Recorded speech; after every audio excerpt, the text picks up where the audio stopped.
कल तक हमने मुख्य मुख्य जो रेखाएं होती हैं उनका अध्ययन कर लिया है। आज हम बात करेंगे कुछ प्रायोगिक पक्ष पर। मैंने आप लोगों को ग्रुप में दिया भी था हाथ, और उसमें से काफ़ी हद तक आप लोगों ने अच्छा किया है। मैं इसीलिए ग्रुप में भी डाला, जिनका रिप्लाई आया और जिनका शेयर करने के लायक था। आप कहेंगे गुरु जी उसमें गलती सही नहीं बताया, गलत वालों को डाले ही नहीं ग्रुप में, कन्फ्यूजन है ही नहीं। जिनका सही था, स्पष्ट था, जिन्होंने सही समझा है ना। तो क्लास में समय पर आना और समय से आपको समझ में आए, इसके लिए एक ही तरीका है कि आप उस पर परिश्रम करें।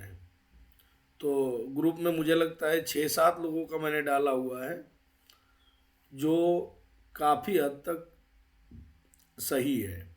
उसमें कोई सुधारने की ज़रूरत नहीं थी, इसीलिए उसमें हमने बिना किंतु परंतु के उनको ग्रुप में डाल दिया। और जिनका नहीं लगा उनको व्यक्तिगत, उनको पर्सनली मैसेज करके ही, इसीलिए समूह नहीं खोलते हैं कि आदमी को, किसी को लगे कि देखो मुझे गलत कर रहे हैं, मुझे नीचा दिखा रहे हैं। क्योंकि हर आदमी तो ज्योतिषाचार्य है, नाम के आगे ज्योतिषाचार्य, इतना बड़ा बड़ा सोशल मीडिया, फ्रेंड फॉलोइंग, फिर लगता है कि देखो गुरुजी तो ऐसे मने उतार रहे हैं।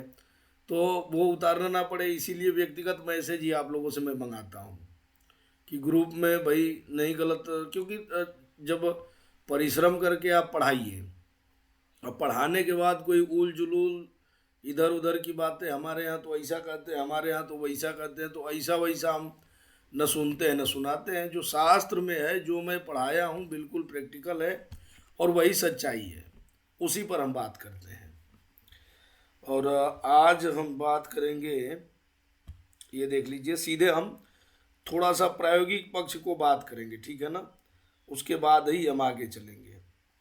ये आप देखिए जो रेखा है, इन सभी में आयु का निर्धारण, जैसा जैसा मैं आपको बोला था, देखिए यहाँ से आप समझ पाएंगे कि जो आयु का निर्धारण इसमें बताया गया है, ये आपके हाथ की रेखाओं में, ये पहले करतल को देख लीजिए। तो इसमें जो जो चीज़ें बतलाई गई थी, जैसे हमने जीवन रेखा को आपको कहा था कि अंगूठे के मूल से शुरू होकर के ऐसे आती है। तो इसके आयु का निर्धारण यहाँ 6, यहाँ 12, यहाँ 18, 24, 30, 6 का पहाड़ा पढ़ लीजिए, आगे चल के क्लियर हो जाएगा कि मैंने कितनी उम्र व्यक्ति की है। एक तो यहाँ से निर्धारण, एक आपकी ये रेखा देख लीजिए जिसको आपने शीर्ष रेखा कह रखा है, ये यहाँ से, ये भी इधर से मूल से निकलती है, यहाँ से ये निकलती है, ठीक है ना। इसका इस तरह चलेगा। ये सब कौन सी उम्र में, अगर ये हृदय रेखा है तो हृदय रेखा पर कोई द्वीप है या कोई तिल है यहाँ पर, तो ये 50 साल की उम्र में, अरे 30-35 साल की उम्र में यहाँ पर उसको हृदय का आघात देगी, ये तय है। तो उस उम्र को निकालने का पर्टिकुलर तरीका क्या है, तो उसका हमने, अब चूंकि आगे वाला जो हमारा रेखा था, एक विवाह रेखा बच रहा था, 7 जो प्रमुख रेखाएं हम आपको बतलाए थे, तो सब में आयु का निर्धारण तो करना है।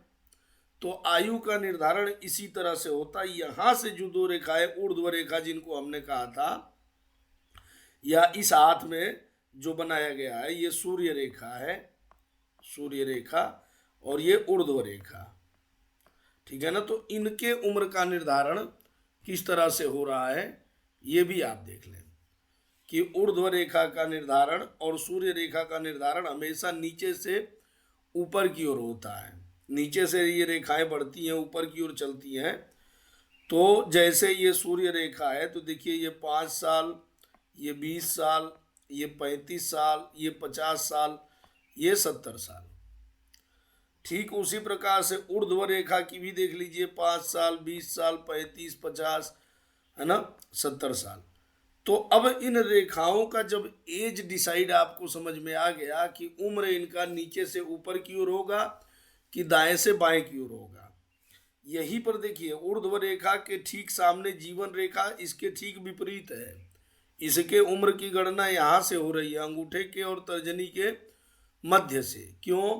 क्योंकि इसका उद्गम स्थान यही है।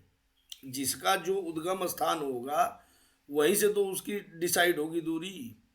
तो इसीलिए एज का निर्धारण इस तरह से होगा। एक तो ये आपको दिमाग में बैठ जाना चाहिए, क्लियर हो जाना चाहिए।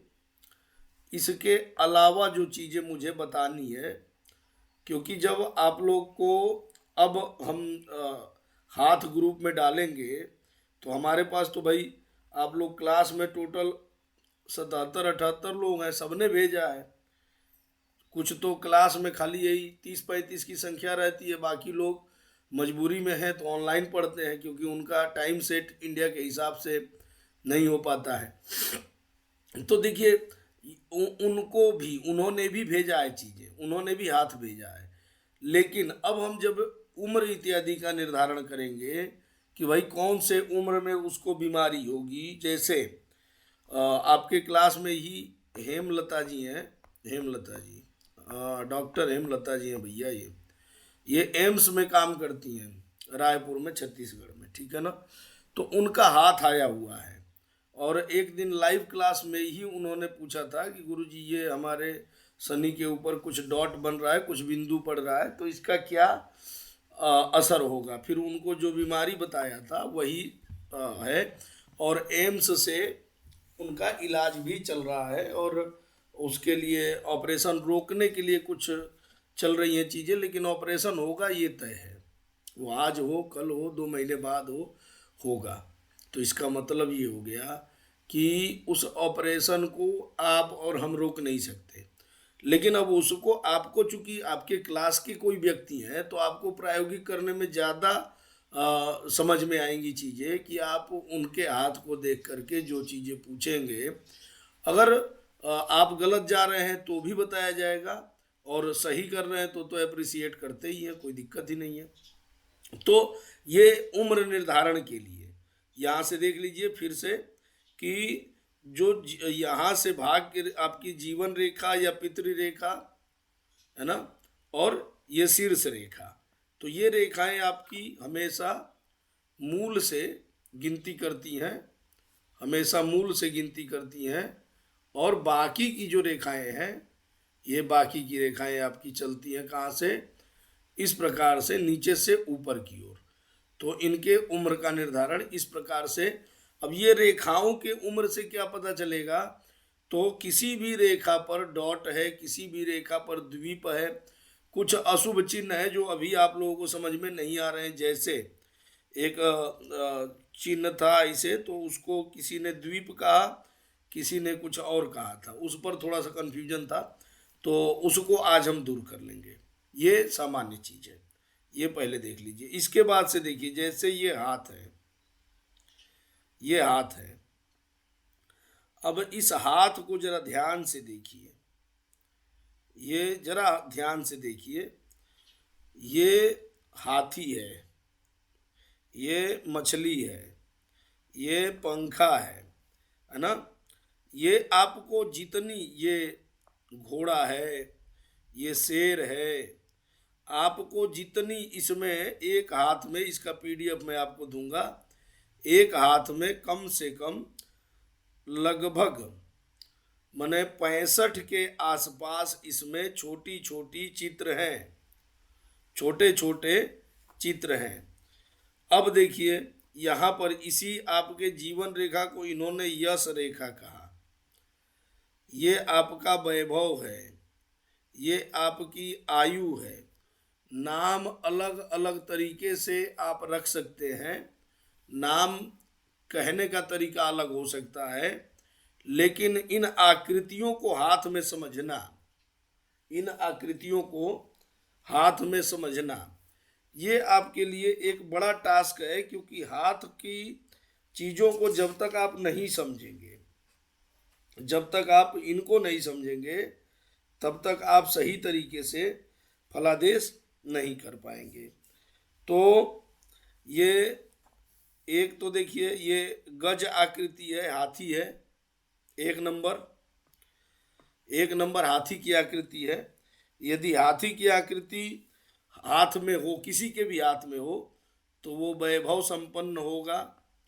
हाथी को पूर्णता का स्वरूप भी माना जाता है। और आप शादी विवाह इत्यादि में देखिए, जिनके पास आज के 20 साल पहले चले जाइए, आज वो छपरी वाला हिसाब किताब नहीं कह रहा हूँ मैं, जो हाँ खानदानी रईस हैं वो लोग ना शादी में जब जाते थे तो कई बार हाथी का पूजन करते थे, दरवाजे पर हाथी बुला के ले आते थे, क्योंकि उनको गणपति जी का स्वरूप माना गया है। तो अगर एक एक को मैं समझाने बैठूंगा ना, तो इस हाथ में जो 60 के आसपास आकृतियां हैं तो नहीं हो पाएगा। तो इतना समझ लीजिए कि ये वैभव संपन्न, सुख संपत्ति से युक्त और राजा के समान लाभदायी होता है। और दूसरा, अगर हाथ में हाथी है तो व्यापारी, अब कहो गुरु जी ये हाथी दिखता है, बिल्कुल दिखता है। इसीलिए मैं पहले दिन से कह रहा हूँ कि जितना प्रैक्टिकल करेंगे हम, ये व्यापारी का हाथ होगा, अच्छे सफल व्यापारी का हाथ होगा। दूसरा नंबर पर ये देख लो, यहाँ पर ना मछली की आकृति है, ये मछली दिख रही है, तो और जूम कर दें, ये मछली दिख रही है ना। हाँ, नहीं दिख रही तो चश्मा लगा के बैठो, स्क्रीन में एकदम आंखें गड़ाए रहो। हाँ, तो मान लो कि मत्स्य की आकृति जब बनती है तो ये धनवान बनाती है। इसीलिए उत्तर प्रदेश सरकार को देखोगे ना, तो उत्तर प्रदेश सरकार का सिंबल जो है वो क्या है, देखे हो कभी, मछली है। और जो धनिक लोग हैं, फिर से मैं छपरी वालों को नहीं कह रहा हूँ, जो खानदानी रईस हैं, तो उनके दरवाजे जो बनते थे ना लकड़ी के, तो मुख्य जो गेट बनता था, दरवाजा बनता था, आजकल तो कुछ है ही नहीं, 300 स्क्वायर फीट का फ्लैट खरीद के तुम दुनिया के सबसे बड़े तानाशाह समझते हो। सवेरे कहते हैं चाय लेके आओ, 1 कप और बनाना, हाँ बस हो गया बेटा, गए तुम। तो वो जो है ना, जो रियल में खानदानी लोग होते थे, जिनके दरवाजे पर 25-50 लोग दरबार करते थे, तो उनके घर के दरवाजे पर देखोगे ना, तो लकड़ी का ही मछली बनाएंगे, लेकिन बना रहेगा। रांची झारखंड साइड में चले जाओगे तो जो सब्जी काटने का वो होता है ना, एक लोहे का बनाते हैं, पासुल बोलते हैं उसको, तो उसमें जो है ना लोहे की मछली लटकाते हैं। अगर ध्यान दिया है आप लोगों ने इन चीज़ों को, तो लक्ष्मी जो है वो शुभता की प्रतीक है। ये जो है, ये पंखे जैसा जो दिख रहा है तुमको, ये एक्चुअल में पालकी है। पालकी में होके सवार चली रे, मैं तो अपने साजन के गांव चली रे। तो ये साजन के गांव वाली जो पालकी है, तो पालकी में जो सवार होके जाएगी, खुशी खुशी जा रही है, नाचते ढूंढते एकदम, हाँ एकदम नाचते गाते जा रही, इसका मतलब खुशी का माहौल है। तो इसका मतलब ये भी जो है ना शुभ स्वरूप है। और ये शुभ स्वरूप कैसा है भाई, तो ये शुभ स्वरूप जो है धन संग्रह और उत्तम सवारी को बताने वाला है। ये देख लो इधर घोड़ा, घोड़ा दिख रहा है ना, तो घोड़ा का चिन्ह होना जो है, अपने आप में घोड़े पर कौन चलता है, घोड़े पर राजा महाराजा चलते थे, जो बड़े धनिक लोग वो चलते थे। तो घोड़ा शुभ्रता का प्रतीक है। और ये राज्य में ऊंचा पद, ये ऊंचा पद देने वाला है। ऊंचा पद माने पद और प्रतिष्ठा प्राप्त करवाने वाला है। किसी सेना में होगा तो सेना में सम्मानित पद को भी ये बतलाता है, ठीक है ना। ये देखो 5वें नंबर पर ये जरा, ये सिंह है, सिंह है। तो शेर जो होगा ये अत्यंत वीर होगा, जिसके हाथ में शेर होगा वो अत्यंत वीर होगा और दूसरों पर शासन करने वाला होगा, कभी हार नहीं मानने वाला होगा। जंगल में चुनाव थोड़ी होते हैं, हाँ स्वयमेव मृगेंद्रता, शास्त्र कहता है कि ना तो उसके लिए कोई चुनाव होते हैं, ना तो उसको कोई ये किया जाता है, लेकिन स्वयमेव, वो स्वयं से जो है ना, वो क्या है, तो स्वयमेव मृगेंद्रता। ऐसे ही 6 नंबर पर ये देखो फूलमाला है, फूलमाला है। तो ये फूलमाला जो है ये धार्मिक रुचि को बताता है, आपके धार्मिक रुचि को बताता है, जो धर्म कर्म में जोड़ के रखे, है ना, धर्म कर्म में जोड़ के रखे और धार्मिक कार्य करने वाला हो। दूसरा, माला कब पहनाया जाता है, तो माला पहना है। एक हॉस्पिटल में जो है मरीज गया, तो डॉक्टर जो है वहाँ पर बोला कि भैया 2 माला ले आना। बोला किसके लिए? तो बोला कि ऑपरेशन कर रहा हूँ, मेरे जीवन का पहला ऑपरेशन है, अगर सक्सेस हो गया तो मेरे लिए। हाँ, तो ऐसा, तो माला जो है कभी भी विजय का प्रतीक है। हमेशा मन में जो है, अच्छा पूर्णिमा जी ऐसे माथा माथा धूज रही है कि इनके पतिदेव तो ऐसा नहीं करते हैं। हाँ, वो रात रात भर ऑपरेशन थिएटर में रहते हैं, गड़बड़ा जाएगा फिर। तो इसीलिए जो है ना, ये माला जो है वो शुभता का प्रतीक है और विजयी का प्रतीक है। दूसरा है त्रिशूल। ये देख लो, जिसके हाथ में भी त्रिशूल होगा, तो ये एक सामान्य समझ लो कि ये जो पूरी रेखाएं हैं ना, जितने आकृतियां हैं, ये सब शुभ हैं, कहीं से अशुभ नहीं है। अशुभ वाले भी अलग हैं, मैं दे दूंगा अभी आपको, वो भी पढ़ा दूंगा, लेकिन पहले शुभ वाला पढ़ लो, अशुभ वाला काहे पढ़े सवेरे सवेरे। तो वो जो है ना त्रिशूल, ये देख लो त्रिशूल है। तो त्रिशूल होने से इसकी मति जो है वो स्थिर होती है। त्रिशूल शंकर जी के सामने देखे हो, हमेशा खड़ा रहता है, स्थिर रहता है। तो ऐसे ही स्थिर मति वाला ये होता है। ये देव विमान कहते हैं। देखो इधर से ये बत्तख बैठा है ना, हाँ, कि गरुड़ बैठा है, और ये विमान है, यहाँ पर भगवान बैठे हैं, तो ये देव विमान है। देव विमान होने से क्या होता है? तीर्थ यात्रा, मंदिर निर्माण और देव कार्य और धर्म कार्य में खर्चा करने वाला, हाँ, वो होता है। उसके बाद से देखो, ये सूर्य की आकृति भी मिलती है अथवा में। सूर्य की आकृति, यदि सूर्य की आकृति हाथ में हो तो जो है वह तेजस्वी होगा। सूर्य का स्वरूप कैसा है? परम तेजस्वी। परम तेजस्वी वो जो है अपने किसी माने अपने तेज से, सूर्य के सामने, ज्योतिष जो लोग पढ़ते हैं वो जानते हैं कि सूर्य के साथ जो ग्रह बैठता है वो अस्त हो जाता है ना। तो अस्त तभी होगा जब सूर्य का तेज जो है वो बढ़ेगा। तो ये देखो सूर्य है, तो ये सूर्य जो है परम तेजस्वी बनाता है। हाँ, तेजू भैया वाला तेजस्वी नहीं कि थोड़े दिन में हाँ ब्लॉगर बन जाए, थोड़े देर में नेता बन जाए, थोड़े देर में बन जाए, वो वाला तेजू भैया वाला नहीं। तेजस्वी एकदम, माने क्या बोले, ऐसे ऐसे नाम है। तो हाँ, उसके बाद से देखो, ये सात्विक अधिकार वाला होता है। सूर्य जिसके हाथ में होगा वह सात्विक अधिकार वाला होगा। ये देखो अंकुश, अंकुश देखो होता है त्रिशूल के ही जैसा। एक बार इसको देख लेना, समझ लेना, लेकिन ये ऐसा होता है, एक तरफ वाला फन इसका आधा ही होता है ना। अंकुश होता है। ये अंकुश क्या है? तो हाथी उथी को वश में करने के लिए महावत के पास ये रहता है अंकुश, है ना।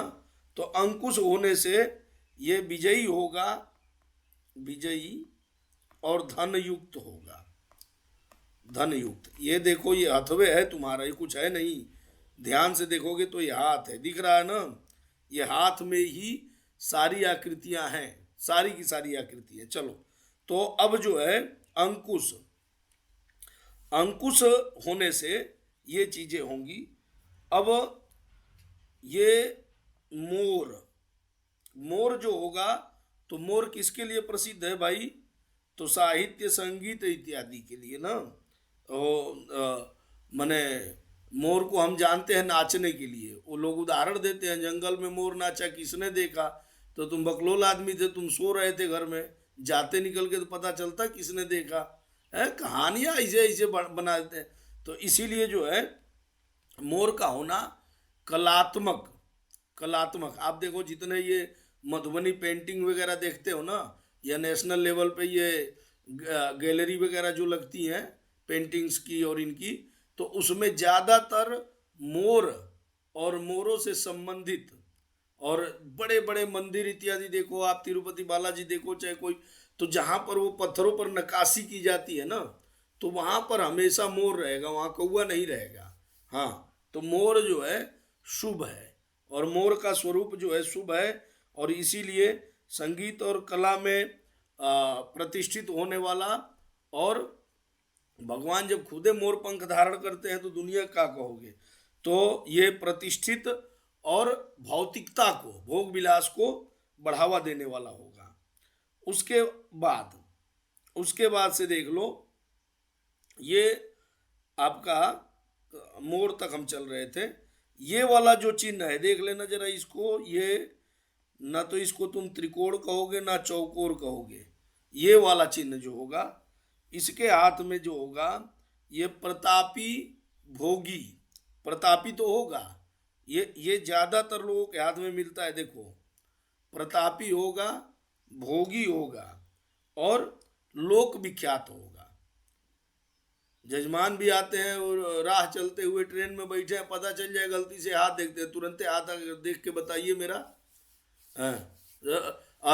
अब ये वाला जो पढ़ लेगा, ये वाला समझ लेगा, उसको समझ में आ जाएगा कितने हाथों हाथ फलादेश हो जाएगा। फलादेश करने की जो प्रक्रिया है वो बड़ा जटिल है, बहुत आराम से, बहुत चिंतन मनन करके। अब जो हाथ में आपको ग्रुप में भेजा हूं ना, जो हाथ ग्रुप में मैं भेजा हूं, उसी हाथ को ध्यान से देखोगे तो इसमें से कुछ आकृतियां मिलेगी।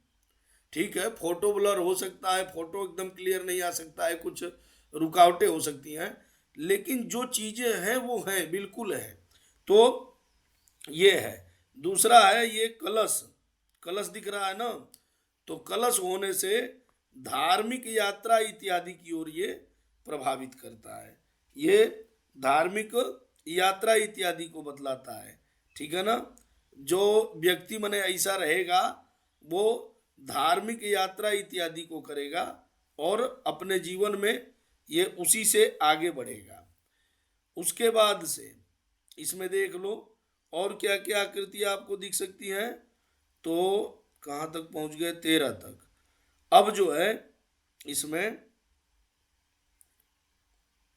यहां पर देख लो, ये 15 नंबर और 15, हाँ 15 नंबर पर क्या है, देखो इधर 15 को आप क्या कहेंगे, ये आपका जहाज है। ये पानी में तैरता हुआ जहाज दिख रहा है और पानी में तैरता हुआ, अच्छा ये एक ये भी है, देखो 14 नंबर थोड़ा दबा हुआ है, तलवार है। 14 नंबर तलवार है। तो तलवार होने से क्या होगा, पहले ये देख लो। तो तलवार होने से भाग्यवान और राज सम्मानित होगा, राजा के द्वारा सम्मानित होगा। और जहाज होने से समुद्र पार देशों से व्यापार करने वाला भाग्यवान होगा और दीर्घायु होगा। उसके बाद से इसमें देख लो, सीधे लक्ष्मी जी बनी हुई है।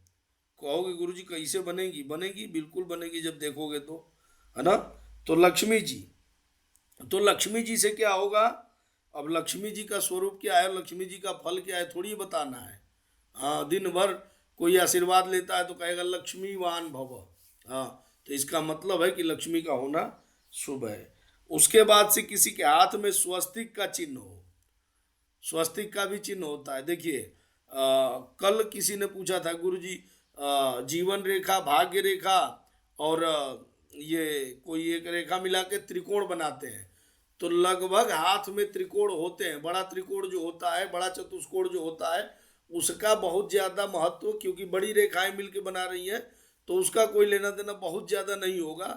फलादेश जो सटीक आपका बैठेगा इन्हीं चीजों पर बैठेगा, छोटी चीजों पर। तो किसी के हाथ में यदि स्वस्तिक है तो वह विद्यावान होगा, वह बुद्धिमान होगा, वह ऐश्वर्य से युक्त होगा, वह प्रतिष्ठित होगा, मंत्री हो सकता है और किसी बड़े पद पर, बड़े प्रशासनिक पद इत्यादि पर वो हो सकता है। ठीक है ना, यहाँ तक आपका हो गया। इसके बाद से 18, ये देखिए, ये इसको बोलते हैं कमंडल। हाँ, तो ये कमंडल जो है, कमंडल के होने से क्या होता है, तो कमंडल के होने से व्यक्ति सुखी होता है, धनी होता है और साधुओं का सेवी होता है, धर्म का प्रचारक होता है और दूर देशों की यात्रा करने वाला होता है, दूर देशों की यात्रा करने वाला होता है।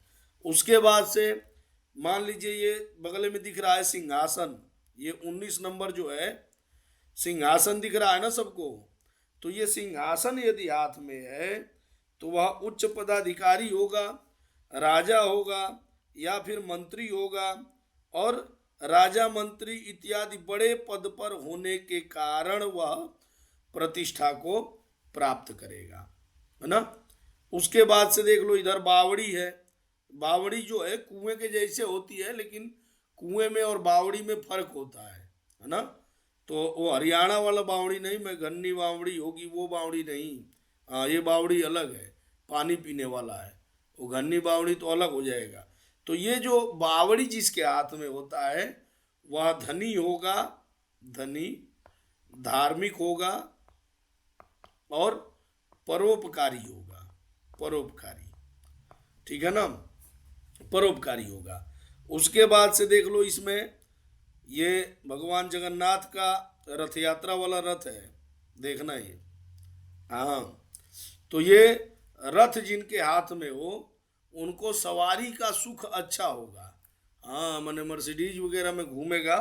अब आज के टाइम पर तो रथ कोई खींच नहीं रहा है, तो जो अच्छे वाहन है उनका सुख मिलेगा।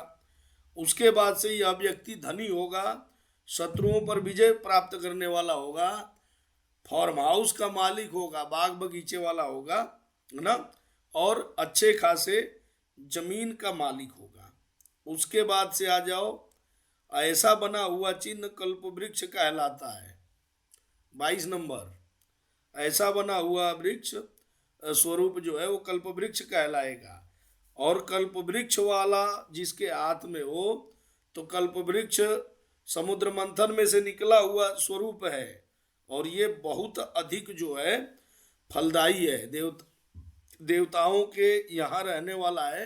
तो ये परोपकारी और पूर्ण रूप से धनी और भोग से युक्त बनाएगा। इसके बाद से देख लो यहाँ पर पर्वत, हाँ, ये पर्वत का स्वरूप है। 23 नंबर, जिनके हाथ में पर्वत होगा ये बिल्डर का काम करेंगे। ये क्या काम करेंगे? हाँ, सिविल लाइन में जो लोग जाते हैं, सिविल में जिनको अपना भविष्य बनाना है, उनके हाथ में यदि पर्वत का चिन्ह है तो ये सबसे अधिक उपयुक्त है, क्योंकि पर्वत का चिन्ह जो है आपकी ऊंचाई को दिखाता है कि आप जीवन में उन्नत होंगे, सफल होंगे और व्यापार से अधिक आपको लाभ होगा, आप धनी होंगे, ठीक है ना। इसके बाद से एक चित्र इसमें और देख लो, 24 नंबर, ये क्या है? छाता, छतरी वाड़ो छे, वो वाला नहीं, ये छत्र कहते हैं। हाँ, तो छत्र जो है राजा या राजा के समान छत्र लेकर के कौन चलता था? आप कुछ ही सालों पहले का देखेंगे तो जो बड़े लोग थे, है ना, उनके छत्र चलता है। अब भगवान के मंदिरों में छत्र चलता है ना, जिनके भगवान के मंदिर में उनको छत्र चढ़ाया जाता है, माता जी का मंदिर होता है, तो वो छत्र जो है, तो छत्र होने से राजा या राजा के समान धार्मिक और अधिकार वाला होता है। और इसका सबसे बड़ा एक डिसीजन है कि ये सर्वमान्य होता है, क्योंकि भाई 500 लोगों में इसी के पास छत्र है तो इसी की बात सुनी जाएगी, ठीक है ना। ये कितने नंबर तक हो गया? 24 नंबर तक हम इधर पढ़ चुके। अब देखिए इधर ये धनुष का चिन्ह है, तो जिसके हाथ में धनुष होगा वह वीर होगा, विजयी होगा।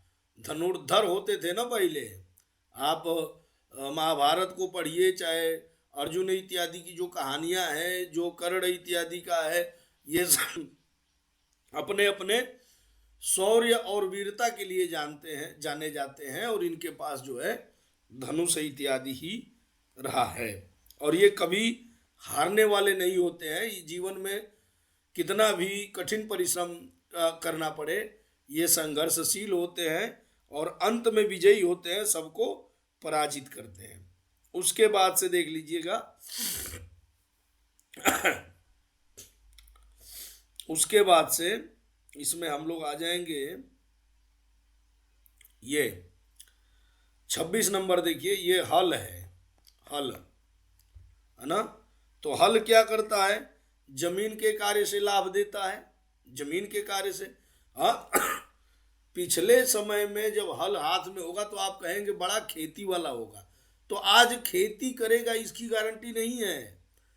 जमीन के कार्य से, जमीन के कार्य से जो आप कृषि से संबंधित और जमीन के ये लेने बेचने वाले जो होते हैं ना, ब्रोकर टाइप लोग, ये भी जमीन से कमाएंगे। दूसरा ये है कि जमीन का ये अभी आप सुन रहे हैं ना कि वो आता है कि भाई ऑर्गेनिक खेती करते हैं तो इतना कमा लिया, कितना करोड़ कमा लिया, नौकरी छोड़ दिया, तो वो सारे लोग जो हैं ये हल रेखा वाले होंगे। इसीलिए इनका हाथ जो है प्रायोगिक रूप से आपको देखना है। ये उसके बाद से ये 26 तक आपका हो गया, 26 तक हो गया। अब आपको देखना है, देख लीजिएगा कि 27 में गदा, ये देखिए आपको यहाँ पर गदा है, ये गदा, गदा होने से वीर होगा, विजयी होगा और दूसरों पर शासन करने वाला होगा और प्रभावशाली व्यक्तित्व होगा। ये दूसरों पर शासन करेगा और प्रभावशाली व्यक्तित्व होगा, ठीक है ना।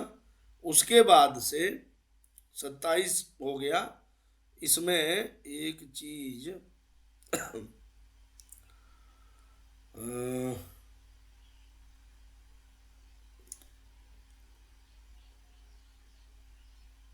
ये तब तक 28 ये रहा। ये इसको हम कहते हैं सरोवर। सरोवर तो कहा भी गया है कि सरोवर बनाने वाला व्यक्ति परोपकारी होता है, वो जीवन में परोपकार से आगे आएगा। जिसके हाथ में सरोवर होगा वो जितना अधिक पराक्रमी, जितना अधिक धन खर्चा करेगा उतना ज़्यादा बढ़ेगा, क्योंकि सरोवर जो है ना वो साल भर पानी को क्या करता है, अपने अंदर में छुपा के रखता है। भगवान कृष्ण और दुर्योधन की कहानी सुनते हैं ना कि जब वो राजसूय यज्ञ हो रहा था तो भगवान ने उसको दिया कि भैया तुम जो है क्या करो, खाली खर्चा करो, ट्रेजरर का काम तुम करो। और जब खर्चा कर रहा था तो उसको ये था कि जितना इनका पैसा है, जितना धन है, एक ही बार में दे के मैं ख़त्म कर दूँ। हो रहा था उल्टा, जितना दे रहा था उसका डबल पैसा हो जा रहा था। तो ये जिसके हाथ में भी सरोवर होगा, ध्यान रखिएगा, जितना अधिक वो खर्च करेगा, जितना अधिक खर्च मने अब जाके के पार्टी करेगा तो नहीं, हाँ बार में बैठा रहे बोले खर्चा हो गया सब, गुरुजी आई बकलोल कहीं के। हमारे चेले कोई भरोसे पात्र नहीं है।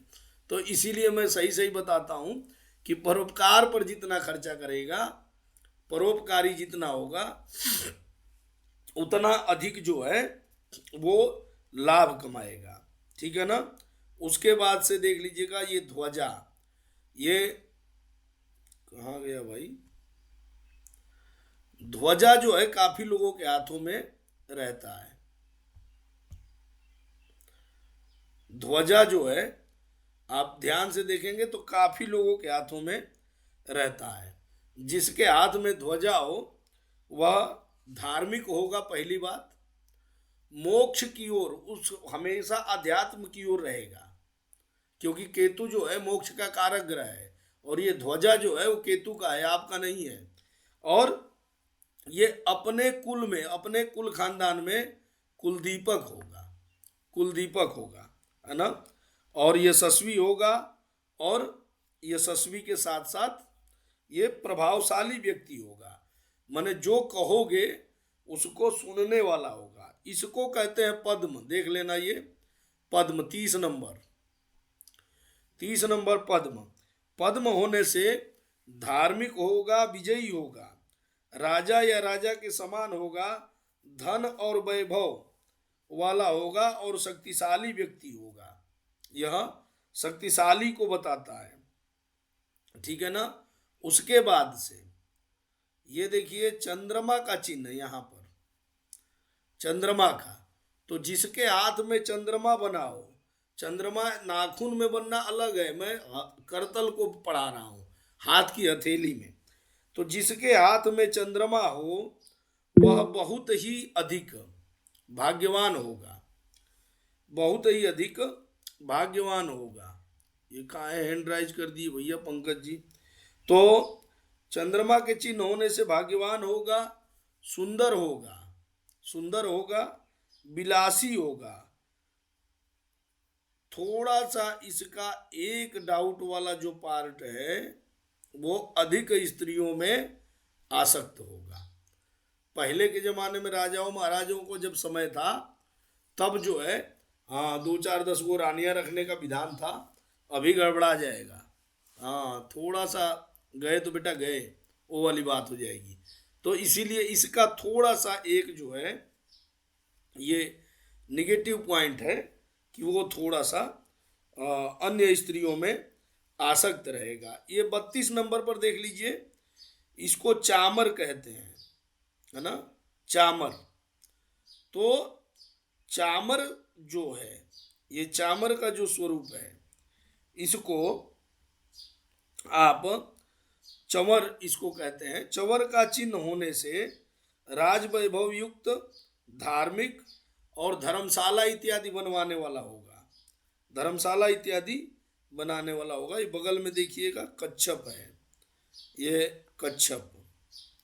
तो कछुआ की आकृति हाथ में होने का मतलब है कि विदेश निश्चित रूप से जाएगा, इसको दुनिया की कोई ताकत नहीं रोक पाएगी और ये निश्चित रूप से विदेश जाएगा। वहाँ जा कर के अपना ये बिजनेस सेटअप कर सकता है, वहाँ पर जा कर के स्थायित्व हो सकता है। बहुत सारी चीज़ें हैं जो मैंने यहाँ से एक बार उसको निकालने के लिए, बाहर भेजने के लिए प्रेरित करती है। उसके बाद से देखिएगा यहाँ तक हो गया। अब जो है एक ये वाला जो स्वरूप है, ये जो पत्ते लटके हुए हैं, ये कहलाता है तोरण। तो तोरण जिसके हाथ में होगा वह मकान और जमीन जायदाद से संबंधित कार्य करने वाला और अधिक ऊंचे पद को प्राप्त करने वाला और अधिक धन को प्राप्त करके विशेष भाग्यशाली होता है। जिनके हाथ में ये होगा ये विशेष रूप से भाग्यशाली होंगे, ठीक है ना। ये चक्र है, 35 नंबर पर चक्र है। चक्र जिनके हाथ में होता है ये विद्वानों की सहायता करने वाले। इसका मतलब कि भाई विद्वानों को सहायता कौन कर सकता है? जो बहुत ऊंचे पद पर हो, बहुत अच्छे जगह पर हो, वही कर सकता है ना। ये बहुत अधिक धनी होता है। और पहले के समय में समझ लीजिए कि मैंने चक्रवर्ती सम्राट हम जिसको कहते थे, तो चक्रवर्ती सम्राट आज के टाइम पर सांसद है, कैबिनेट मिनिस्टर है, प्रधानमंत्री है। इस तरह के लोग विशिष्ट चक्र से संबंधित ये रहते हैं। और ये जो है एक, हाँ, ये 35 नंबर तक हम हो चुके हैं। उसके बाद से कहा गया ये शीशा, शीशा है ना ये। तो शीशा के जैसी आकृति, दर्पण जिसको आप कहते हैं, हाँ, तो ये उच्च पद पर प्रतिष्ठित होकर के शासन करेगा। देख लीजिएगा, ये अगर कोई विधायक है तो वो निश्चित रूप से मंत्री बनेगा, है ना।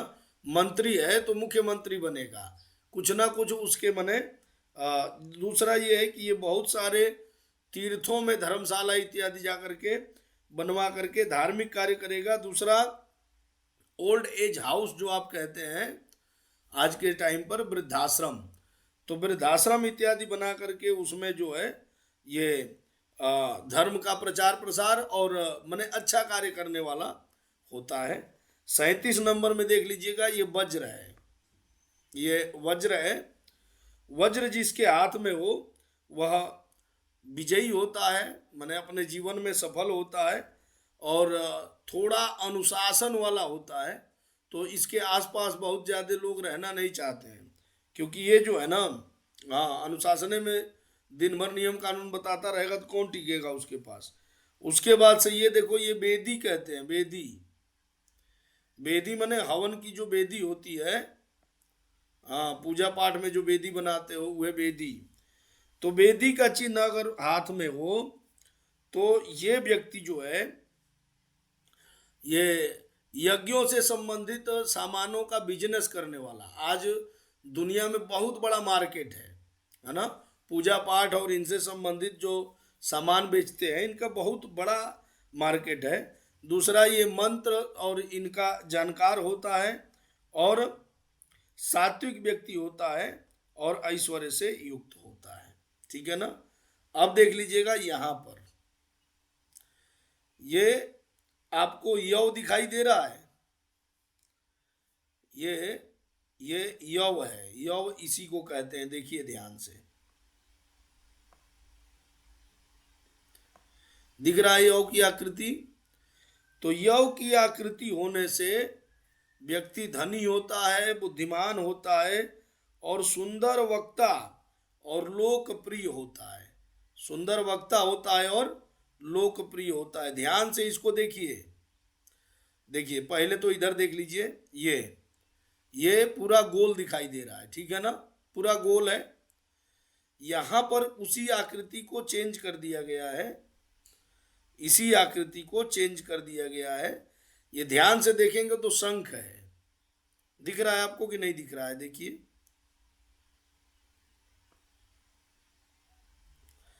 शंख ऐसे ही होता है कि आपके गांव में अलग होता है। तो ये भैया शंख है। ठीक है ना। शंख की आकृति जिसके हाथ में हो वह पहले तो विदेश यात्रा करता है। विदेश यात्रा है ना। हाँ, मेरे भी हाथ में शंख की आकृति बन रही है, नंदिनी जी ले जाएंगी मुझे। तो उसके बाद से ना बहुत सारे पदार्थों का व्यापार करने वाला। पदार्थ माने क्या? तो जैसे समुद्र से या जो इसको आप समुद्र से जो चीजें निकल सकती हैं, मोती है और रत्न है, इनका व्यापारी जो होता है उनका व्यापार करने वाला भी हो सकता है। और अच्छा धन से परिपूर्ण होता है और ये व्यापार से लाभ करता है। ये व्यापारिक दिमाग का होता है और सुंदर कार्य करने वाला होता है। ये हो गया। इसके बाद से आप आ जाइए इधर।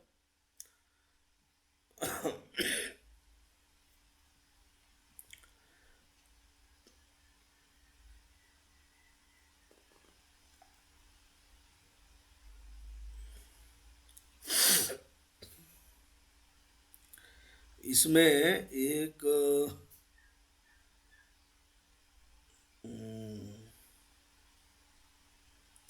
चलिए तब तक इसको देख लीजिए। 42 वाला जो दिख रहा है, 42 वाला जो है इसको नंद्यावर्त कहते हैं। नंद्यावर्त स्वस्तिक कहते हैं। आप ध्यान से देखेंगे ना तो ये स्वस्तिक है लेकिन उल्टा है, सब एक दूसरे में मिले हुए हैं, है ना। तो ये नंद्यावर्त जो स्वस्तिक है ये धार्मिक यात्रा कराने वाला और प्रतिष्ठित होता है। ठीक है ना। इसके बाद से त्रिकोण, ये देख लीजिएगा, ये त्रिकोण है। तो त्रिकोण होने से ये मुख्य रूप से हर हाथ में देखिएगा छोटा बड़ा त्रिकोण होता है, अभी मैं बताया था। तो छोटा बड़ा त्रिकोण होने से हाथ में अच्छी सवारी और भूमि और भवन माने मकान और जमीन, इनका सुख और किसी अच्छे प्रतिष्ठित पद पर ऐसा व्यक्ति प्रतिष्ठा को प्राप्त करता है। ठीक है ना।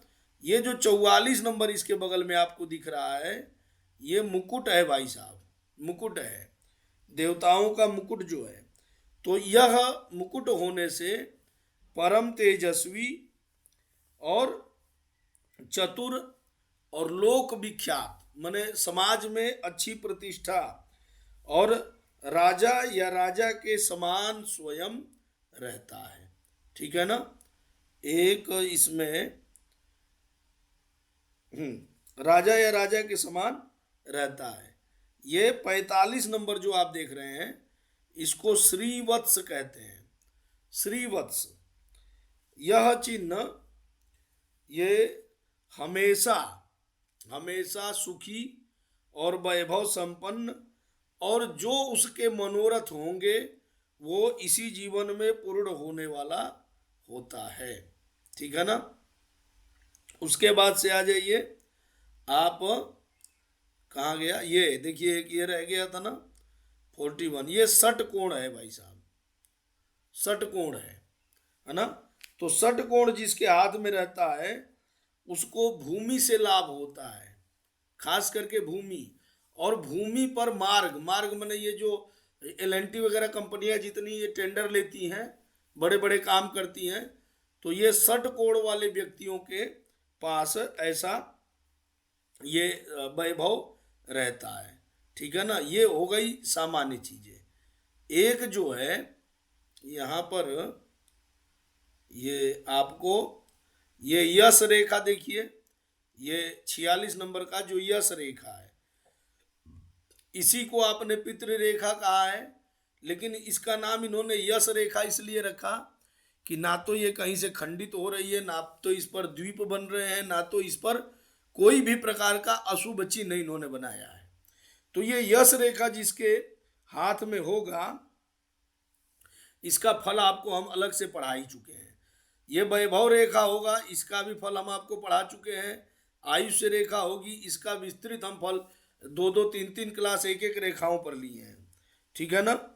उसके बाद से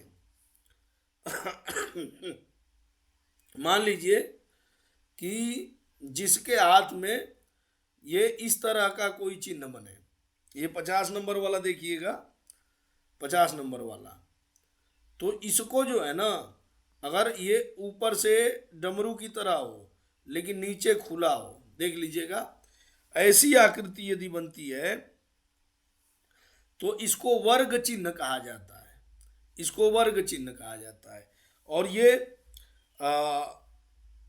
हमेशा जो है शुभ फलदायी होती है, शुभ फलदायी, वैभव से संपन्न होती है और अधिक संपत्ति को देने वाला भी होता है। ठीक है ना। तो ये सामान्य चीजें यहाँ पर देख लीजिएगा, ये विद्या की इन्होंने बात करी। अगर ऐसी आकृति हो, ऐसी आकृति हो, तो ये जितनी शाखाएं निकली है उतना मैं आपको बता ही चुका हूं कि लगभग अच्छा है। सूर्य के पर्वत पर अगर ये निकल जाए इस तरह से, तो ये विद्या की रेखा है।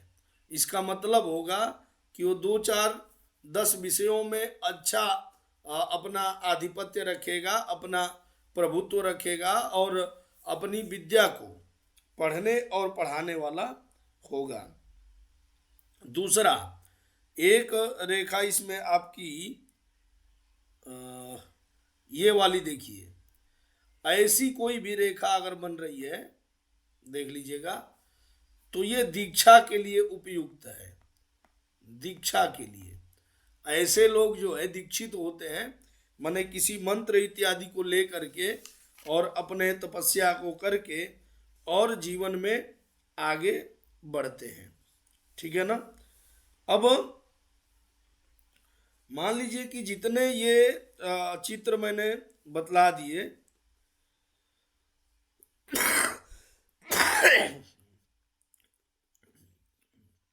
तो ये छोटे छोटे चिन्ह आपको हाथ में खोजने पर, बहुत बारीकी से देखने पर आपको आकृति बन सकती है। ऊपर ऊपर जो दिखेगा वो यव दिखेगा, द्वीप दिखेगा, ये सामान्य बिंदु दिखेगा, ये सब दिख सकता है। लेकिन जिनको अभी हमने बतलाया, इनको आप ये देख सकते हैं कि ये आकृतियां अधिकतर ग्रहों का जो पर्वत क्षेत्र है, ग्रहों के पर्वत क्षेत्र पर स्पष्ट दिखाई देती हैं। ग्रहों का जो पर्वत है उन पर्वतों पर ये स्पष्ट दिखाई देती हैं। और यहाँ से आप जो है अपने इस स्वरूप को जान सकते हैं। मुझे लगता है कि आज बहुत ज़्यादा नहीं पढ़ाना चाहिए, ये एक ही विषय आपको रखेंगे, क्योंकि अगली रेखा या अगला कुछ भी शुरू किए तो इसको लेकर के आपको कन्फ्यूजन हो जाएगी। तो इसमें अगर आपका कोई प्रश्न है जो मैं पढ़ाया हूँ, इससे संबंधित कोई प्रश्न है तो आप जरूर पूछिए।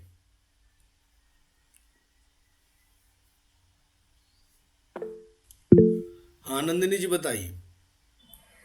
एक बार दीक्षा वाली वापस से बताएंगे आप, 54 नंबर। दीक्षा देखिए, ये अंकुश का ही स्वरूप है, लेकिन अंकुश जो है वो नीचे की ओर मुड़ा रहता है।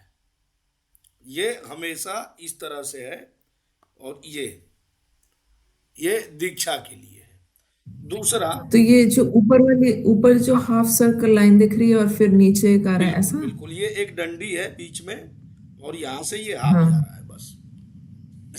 नीचे ही अंकुश अंकुश का तो नहीं है ना, नहीं वो नहीं तो? नहीं, नीचे तो अच्छा, हल हो गया ना, वो तो दूसरा है। ठीक। वो दूसरा हल बना थैंक हुआ यू। है। तो इनको लेकर के, हाँ, और किसी का कोई क्वेश्चन है इससे रिलेटेड?